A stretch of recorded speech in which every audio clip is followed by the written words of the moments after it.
We are here with Marco Gutierrez, the co-founder for Latinos with Trump, Latinos for Trump, Latinos with Trump. It's actually both, really.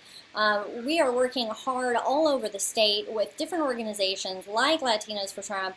And, you know, here right before us, right, sitting, you're looking at him, man in the flesh.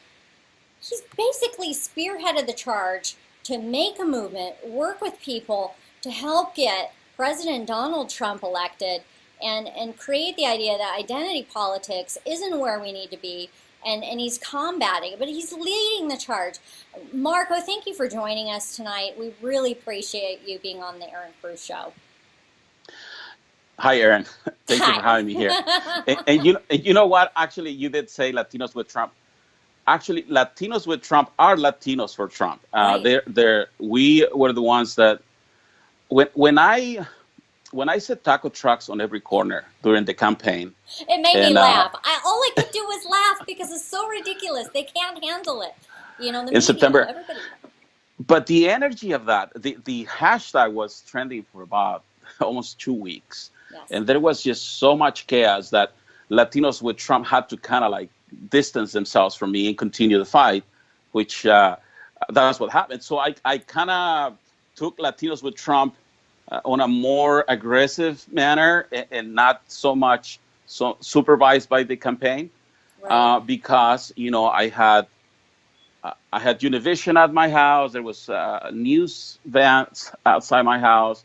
The campaign told me, Marco, can you please not talk to the media for maybe just for a week until we assess what's going on here. Right, just seem to hit the spinal cord of the Hispanic community. And so that was a spiritual awakening for me. That was something that I had no idea, that the mainstream media has so much power, that they're so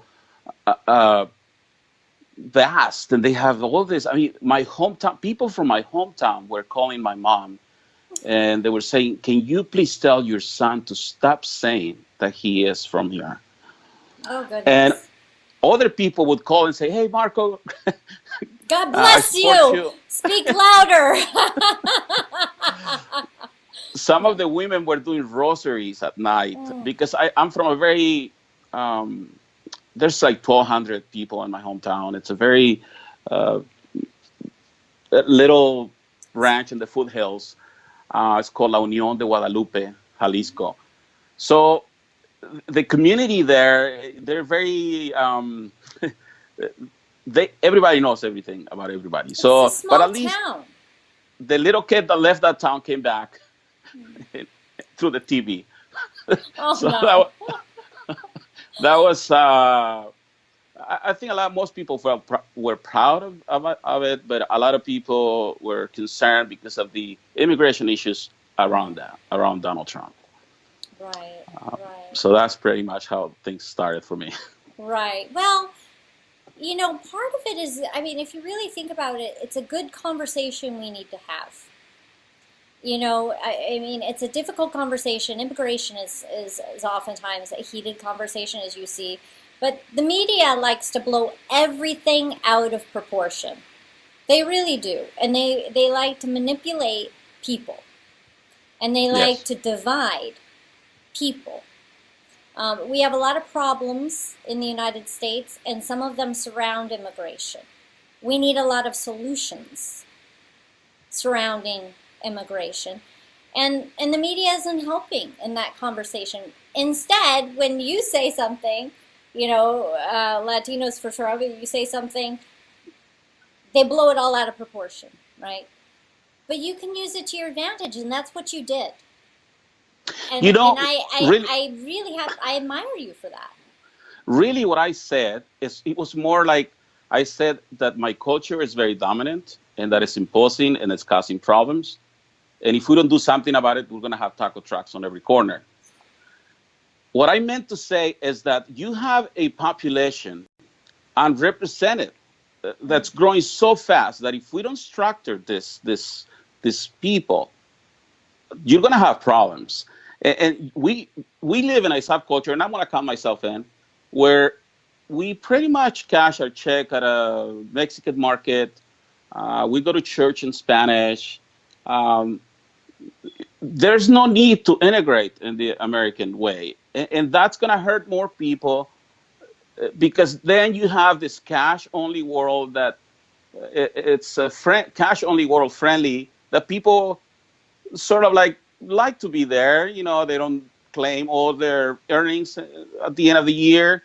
And that actually hurts them because I am a mortgage broker by trade, which Mm-hmm. I've been having a lot of problems with the liberal left. They're trying to uh, they're messing with my livelihood, which is what they do when somebody doesn't Right. care. They're trying to pull the, noose and make your life difficult. I But have clients that make $100,000 a year cleaning homes, and when they file their tax returns, they only put that they earn 30,000. Now, a lot of business owners do things like that. Um, but what I'm trying to teach these people that's why she hasn't qualified to get a home for the last 5 years. And if she would have done what I told her at the beginning and pay her portion of taxes, she would have the social status, and she would have won $300,000 in equity or $200,000 in equity. And well, and yeah, the sad part is that she spent and all other stupid things rating to this economically or culturally or morally into this culture. right. And you Yeah. can't control other people. You can't control the choices of other people. But you can influence by the messaging, which is, we have a large Latino population in the United States and specifically in California. And encouraging assimilation and the blending of and making aware of cultural livelihoods of all people. And I'm kind of being a little bit sensitive, and I don't like to be around the bush, but I just want to kind of hit on what you were talking about, which is these people, some of them just live in a different way. Is that what you're saying? It's I call it a subculture environment. Yes, Uh, catch, and so what you're trying to do is encourage these individuals to be a part of the process of the country and active participants of the nation. I have to say that the media has been so hateful. I've looked. I actually spent the last 2 days looking and finding information about you, work that you've been doing recently, and they are never kind to you. They just are not. And I'm wondering if this constant hate is directed towards you and Latinos for Trump, or do you see this as a constant attack on Latinos in general? Do you think that they're just trying to divide us? I'm not quite fully understanding why they are constantly at you, Marco, because you're trying to do good things. When I went bankrupt, I was born and raised in Mexico. I came here when I was 17. I went to the School of Finance like Donald Trump, and I became a millionaire. And I lived a very good life. I lived the American dream for about 12 years. And then I went bankrupt in 2008. And I learned that some people's dream is to take your American dream. So I'm actually starting on a book called Defending the American Dream. That's a wonderful It's project. sustaining the American dream, if you will. But what I found, I'm ashamed to say that I ended up in rehabilitation. I have about 10 years of being clean and sober. So I became aware of a lot of things, aware of shortcomings of mine that I didn't know, behaviors, patterns of the way I was living my life. And I think And you weren't alone. and I think this pattern goes beyond just the individual. It goes to the whole culture. And what I've I been think it seeing goes is to humanity. to whole humanity. But in my case, I started to see this, that there is people try to defend they don't want people to know that there's problems within the culture. And I think when Donald Trump said they're bringing drugs, they're bringing crime, he hit something, and so you have all these people that we know that he's what he's talking about, but instead of taking responsibility, we get offended. In my case, I was so full of the spirit of recovery that I said, yes, I think this guy hit it right there. Yes, we do have problems. So I started talking about those problems. I think there's studies that show that immigrants, when they come, they leave their country of origin, and they're here 5 years, they go through depression. They go through adjustments. And we have to give them credit for what they have done. But at the same time, we have to tell them, look, these are the new rules by which you should live by.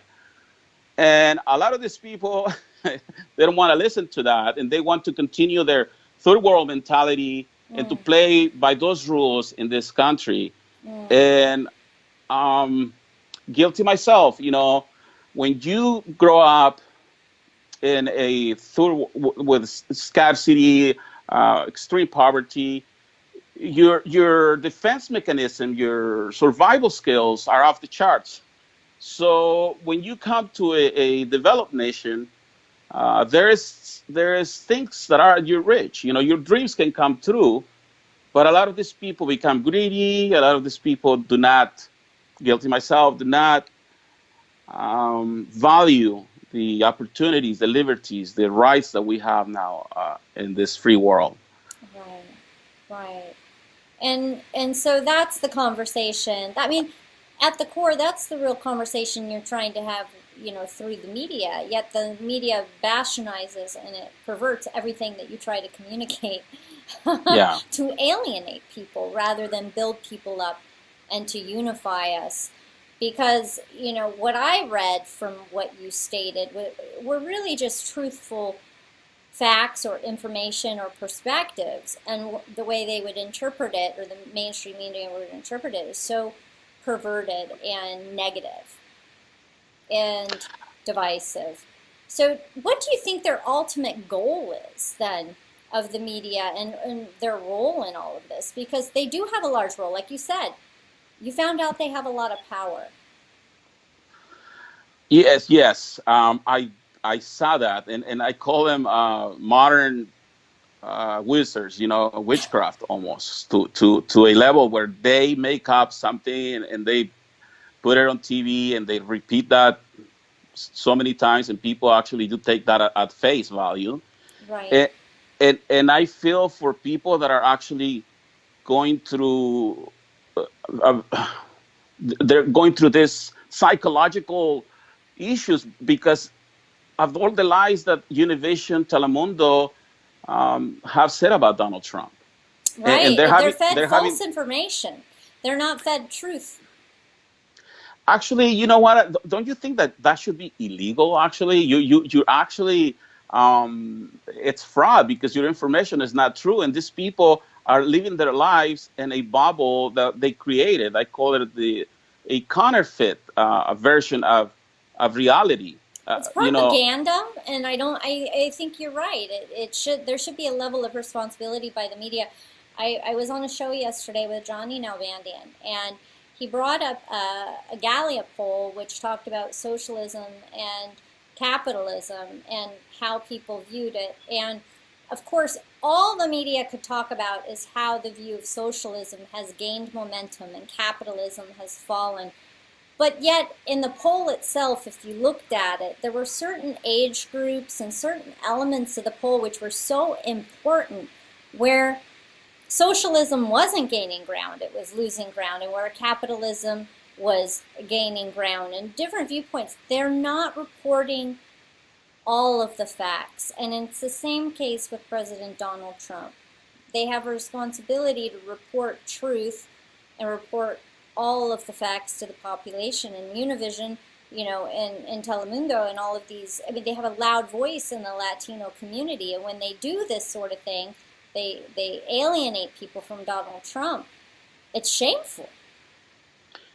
I did a little article when I started But this was like before Trump. The guy that created this fellowship that I belong to in the 30s in the Depression, he came to the conclusion that the economy will always recover, but what you can recover is time and health and all those beautiful things that happen. You know, like love happens when you're busy doing something else, that kind of thing. You know, Right. and so my conclusion at the end of this Donald Trump thing was that people during the Obama administration, people didn't lose their homes or their wives or their employment.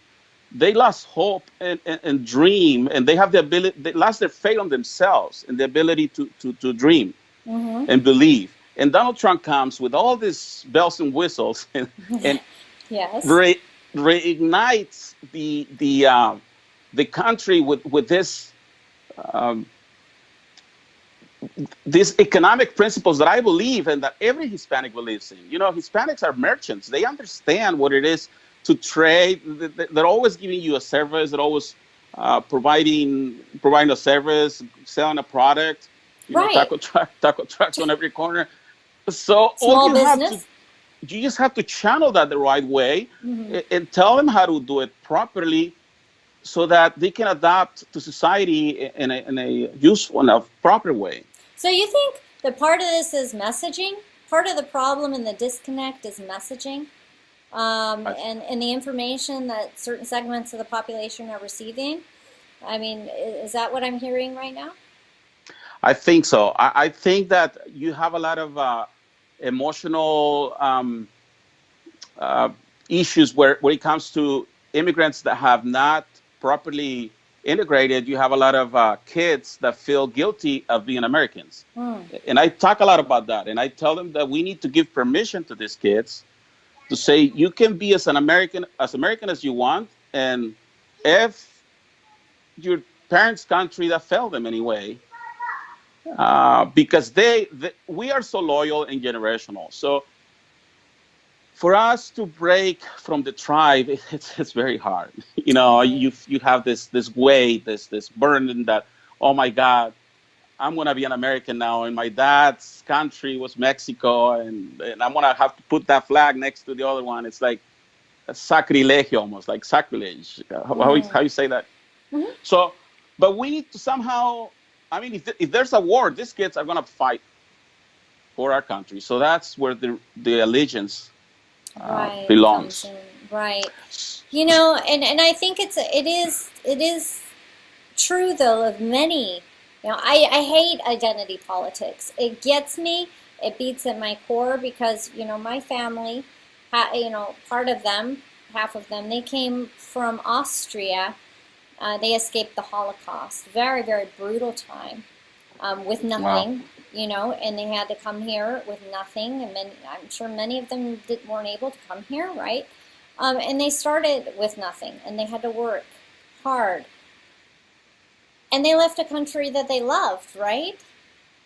But they adopted America. They became Americans, and their children were Americans, and, you know, their children's children. I'm an American, and I love this country, and as much as I know that part of my family is from Austria, my heritage is from there. I love the Austrian people. I'm an American. And there's no shame in saying that and embracing that. But I can see why maybe certain cultures are very family-oriented, not that Austrians aren't, but are very family-oriented, and struggle with the assimilation process. But I guess the message needs to be clear that,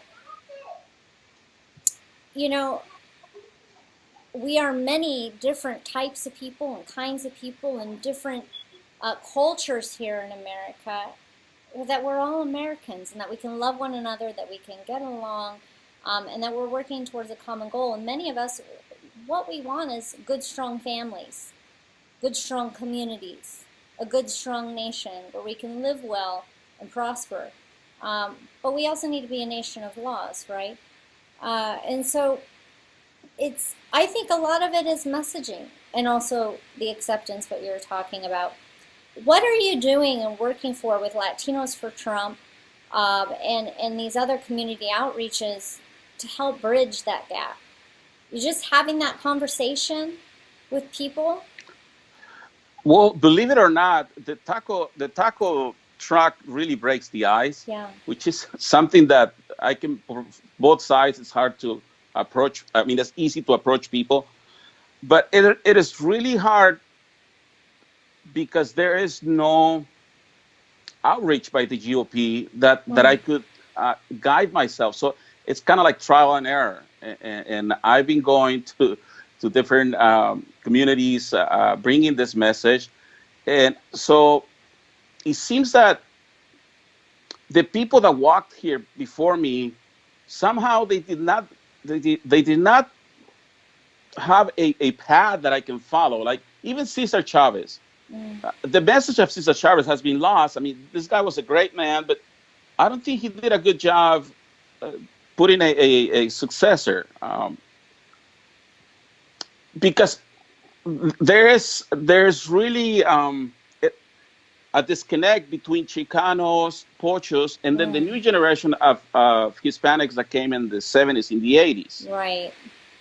I think that my first job should go to these Chicanos and break the ice with them because they're so angry. I mean, they have this fight against the white man with blue eyes that I don't understand. And most Hispanics don't understand that. It's a crazy fight. I mean, most Hispanics out there will tell you, I am so grateful to this country and what it has given me, legal and illegal. So don't be playing this game that they're against Trump, because I don't think they are. It's just a small sector that has. And it's propagated by the mainstream media, who likes to bloat any one tiny little clip and play it over and over and over again to inflame an entire population. Really. Yes. That's what it is. And you know, I live in Coachella Valley. I live in Palm Springs, and it's a heavily Hispanic community, Latino community, a very large service industry out there. And being a Republican, and especially being a conservative, it's almost a dirty word. You don't talk about politics out there. And here's the deal. When people ask me, because they want to know what I do, I say, you know what, I love politics, I write, I talk to people, I'm running for office.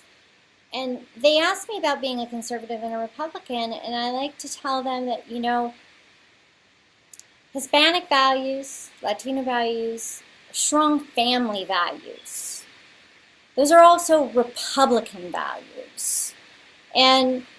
And that resonates with people. And then you can talk about what that means and what the beliefs are. And they're almost blown away with what the media has lied to them about for years. You know, Cruz, almost shock on their face. Do you remember that conversation we were having? It was you, Mark Malser, and some other people there. And I was telling him that I have that problem of properly identifying these people out there. And he said that the libertarians had this 40-question list that they would give to people, and then they would just answer it and just self-diagnose themselves like, oh, shoot, I am a Republican. You know, it's just, sometimes you just have to get so basic. But, you know, part of it is you have to be able to have that conversation.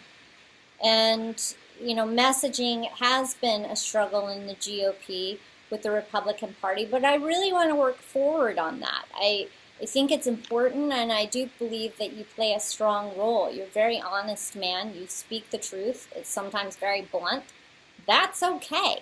But you know, we have to have that conversation. Something that you can bring to them, and I used to talk, because this hits me personally. Right. In 1986, when Reagan did all this, part of it was amnesty, part of it was a program that I keep forgetting the name of it. That's how my parents were admitted into the country, and then they sponsored me, and that's how I got here. But there's 4 million people out there that had the opportunity to become citizens of this country. I want to know where they are. And I want the GOP to tell me what happened. Why did they let go of these people? Because I don't see them at rallies. I see very few.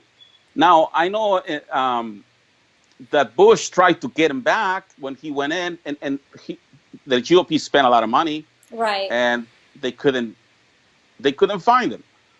But I'm sure they're there, and I want to go after their kids. And I will say, listen, you little miscreants, you're in this country because of the best, this president. So right, because of a Republican president. You owe the GOP. Well, and it's also part of understanding, Right. and many people blame the aftermath of that process and why more people are here and why immigration issues weren't resolved. And I believe that's because of the Democrats. There were a lot of solutions that need to be made after Ronald Reagan made that whole process went through and those negotiation and deals went through. And there was a disconnect and then a kicking of the can and a kicking of the can, and it's left a lot of people in flux. And if you do another amnesty, you're going to have the same problem unless we deal with these issues first. We need to deal with the issues. Yeah. I agree with you there. And people need answers, and they want answers, and they also want solutions. And no matter how hard they are, I believe that the American people are owed, by their representation, good work, solid work, the hard work that they've hired them to do and to elect them to do. I want to thank you so much, Marco, for speaking with us today. I know our call is being cut short here, but I want to have you back on as we approach the November elections to talk more about what Latinos for Trump is doing, how people can get involved. We want a really positive environment here in California and through the United States, and we really need to re-elect Donald Trump again, and so we want to make sure and have you on again. Can you wrap up just real quick and provide your name, what you do, and then where people can go find information about your organization? Sure. My name is Marco Gutierrez. We created Latinos for Trump to bring balance to a disproportionate and low membership in our electoral process. And you can find me at Marco Gutierrez on Twitter. That's mainly where I'm most of the time. Or you can go to officiallatinosfortrump.com. Wonderful. Thank you again for being with us. And we're going to catch up with you in just a few weeks and have you on again. And we'll talk about bringing more truth and unity in the Republican Party and also in the state of California and across the nation. God bless you. All right. Thank you. Take care. To hear more and to learn more on how you can make an impact or about the Erin Cruz Show, visit us online at erincruz.com. That's ERINCRUZ.com.